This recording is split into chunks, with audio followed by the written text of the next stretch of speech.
Israel और Hamas के बीच शांति समझौता टूटने की कगार पर है। रविवार को आईडीएफ ने हमास के हमले का जवाब गाजा पर एयर स्ट्राइक से दिया।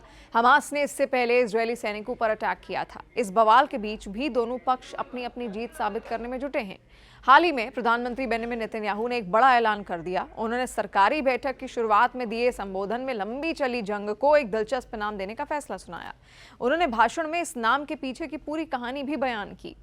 यरूशलेम में साप्ताहिक कैबिनेट बैठक की शुरुआत में बोलते हुए नेतन्याहू ने कहा कि आज मैं सरकार की मंजूरी के लिए इस युद्ध को एक स्थायी आधिकारिक नाम देने का प्रस्ताव पेश कर रहा हूं, द वॉर ऑफ रिडेम्पशन, यानी मोक्ष का युद्ध। 2 साल की लगातार लड़ाई के अंत में हमें याद आता है कि हमने कैसे शुरुआत की थी। हम 7 अक्टूबर की भयानक आपदा से उबरे थे। उन्होंने आगे ये भी कहा कि हम अपने पैरों पर खड़े हुए और अपने दुश्मनों को मुंहतोड़ जवाब दिया। हमने अपने ऊपर से ईरानी धूनी के खतरे का नामो निशान मिटा दिया और इजरायल की धरती पर राष्ट्रीय पाप मुक्त प्रोजेक्ट की स्थापना की। ईरान के खिलाफ ऑपरेशन राइजिंग लायन के दौरान मैंने अपनी उस महान नियति पर जोर दिया जो हमें विरासत में मिली है। लोग शेर की तरह उठ खड़े होंगे।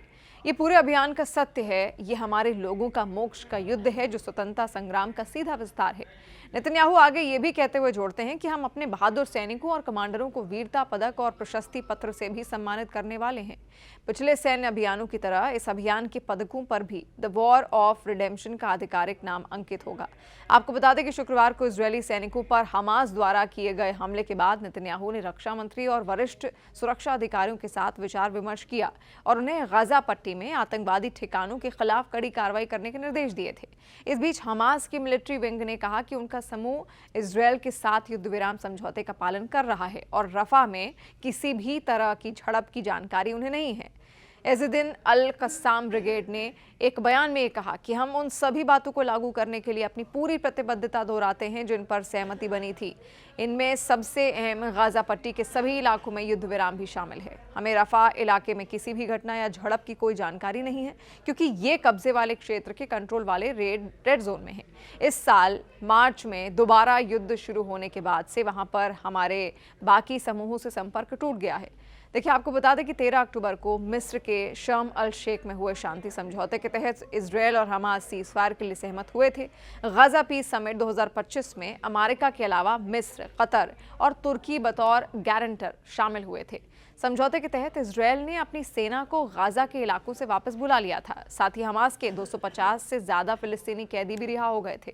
बदले में हमास ने इजरायल के उन 20 बंधकों को छोड़ा था जिन्हें उसने 7 अक्टूबर 2023 के हमले में कैद किया था। अल जजीरा की एक रिपोर्ट ये कहती है कि फिलिस्तीनी अधिकारियों ने कहा कि इजरायल सेना ने अक्टूबर की शुरुआत में संघर्ष विराम समझौते के लागू होने के बाद से अब तक 47 बार इसका उल्लंघन किया है, जिसके परिणाम स्वरूप 38 लोग मारे गए, 143 लोग घायल हुए। अक्टूबर 2023 से चल रहे संघर्ष ने विनाशकारी प्रभाव डाला है। गाजा में इजरायली सैन्य अभियानों में कम से कम 68,116 लोग मारे गए हैं और 1,70,200 लोग इसमें जख्मी हुए। इजरायल में 7 अक्टूबर के हमलों में 1,139 लोग मारे गए थे और लगभग उस समय 200 बंदी बनाए गए थे। देखिए, जारी हताहतों और तनाव के इस माहौल के बीच इजरायली प्रधानमंत्री बेंजामिन नेतन्याहू ने शनिवार को गाजा और मिस्र के बीच रफा सीमा पार को अगली सूचना तक बंद रखने का आदेश दिया।